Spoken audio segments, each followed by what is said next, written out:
Hello guys, स्वागत है आपका कंटेंट मॉन्स्टर्स के एक और एपिसोड में। और आज के इस एपिसोड में हम रिव्यू कर रहे हैं शेरनी का। आपके जंगल का टाइगर हमारे लिए बहुत खतरा बन चुका है। इसका कोई हल है आपके पास? काफी तारीफ सुन रहा हूँ तुम्हारे काम की। जो हाल ही में रिलीज हुई है अमेजॉन प्राइम वीडियो पर। अब शेरनी को डायरेक्ट किया है अमित मसूरकर ने, जिनकी पिछली फिल्म थी Newton. It was a very well made film and it was widely appreciated. Rajkummar Rao और पंकज त्रिपाठी ने उसमें बहुत ही बढ़िया काम किया था।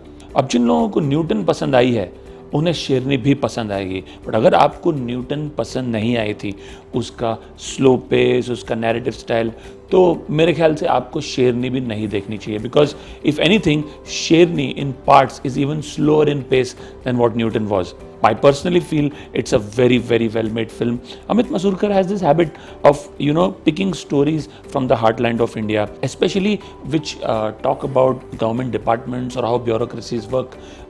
He spoke about how the Election Commission goes about doing their job quietly, sometimes heroically, even though they're not thanked enough for it, in areas like the Naxal-infested areas. And here he talks about how typically forest departments work. Now, again, this is an area which hasn't been spoken about a lot, especially not so much in the movies, and even otherwise.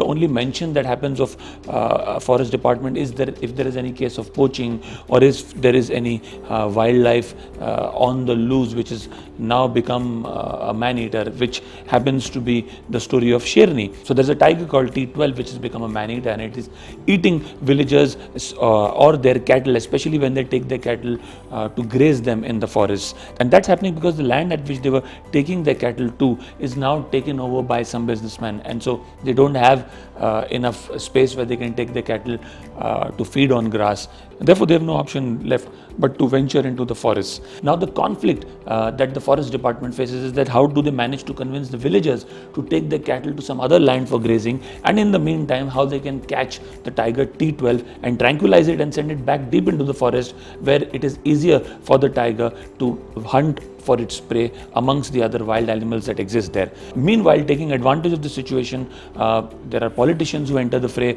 There is a local election that is about to take place, and the ruling party and the opposition party somehow try to take advantage of this entire situation and promise the villagers that they will hunt down the tiger, in fact rather kill it so that it does not kill any other villagers, and thereby making the job of some of these forest officials even more difficult. On top of that, the regional head of the forest department himself is someone who is pandering to the politicians' egos and is not bothered about actually saving the tiger and solving the villagers' problem as well. फिर लोग अपने जानवरों को चराने कहाँ ले जाएंगे sir? जहाँ चाहे वहाँ ले जाए, कोई हमारा ठेका थोड़ी है। हमको बेसिक चिंता करनी चाहिए टाइगर की। So Vidya Balan plays a forest officer here, and she's reporting to her boss Brijendra Kala, who somehow doesn't want to take any strong decision whatsoever. So the struggle that Vidya Balan faces, in explaining to the villagers how she can solve this problem, between somehow managing to save the tiger as well, is something that forms the crux of the story. She somehow finds able support in Vijay Raz's character, who plays the role of Hassan Nurani, who teaches zoology in a nearby college.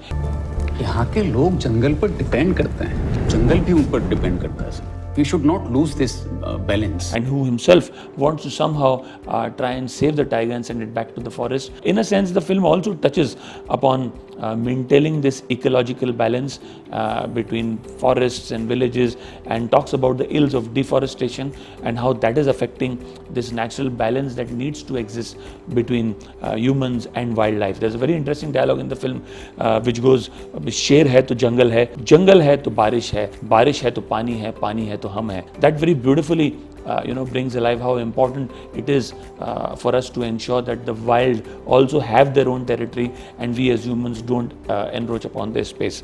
There are moments of humor that Amit Masurkar manages to bring alive through some of these tricky situations.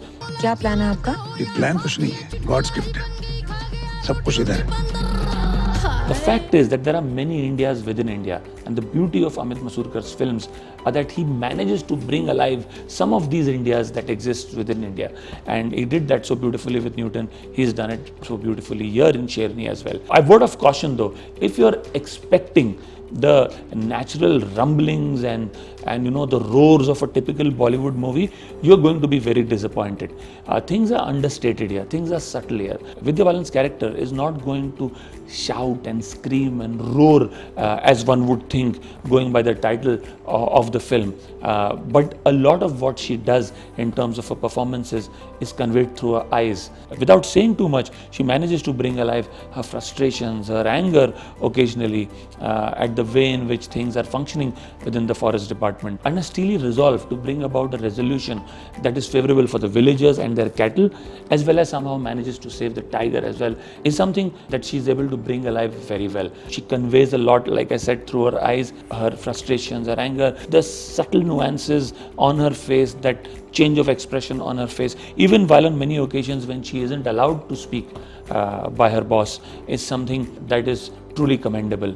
The title Sherni here alludes as much to the Tiger T12 as it does to an honest forest officer like Vidya Balan and the problems she faces. The good part about her character, like in Newton, there was a certain kind of arrogance about the honesty that Rajkumar Rao's character had. Here, her honesty, her dedication is something she wears very lightly. And even instances in the film where there is casual sexism, wherein there is a bias towards a woman being a forest officer, it is shown very casually and very matter-of-factly. That's not something that is the crux of the story. Therein lies the beauty of this film. Vidya Balan's performance, like I said, is phenomenal. I think the amount and the intensity of performance that she's put in just 2 hours of this film is something some of the more overhyped Bollywood male stars haven't put in the last 20 years of their career as well. There are other many good artists like Neeraj Kabi, Mukul Chadda, Ila Arun and Brajendra Kala who've done a brilliant job. That's the beauty of some of these movies releasing directly on OTT. They are not attempting to play safe. Especially directors like Amit Masurkar are making cinema they want to make without being bothered about the box office results. And once they are free from these shackles, you can actually see a good cinema being served to us. And I think this entire phase of the last 15-18 months is going to serve very well for movies like this, for cinema like this.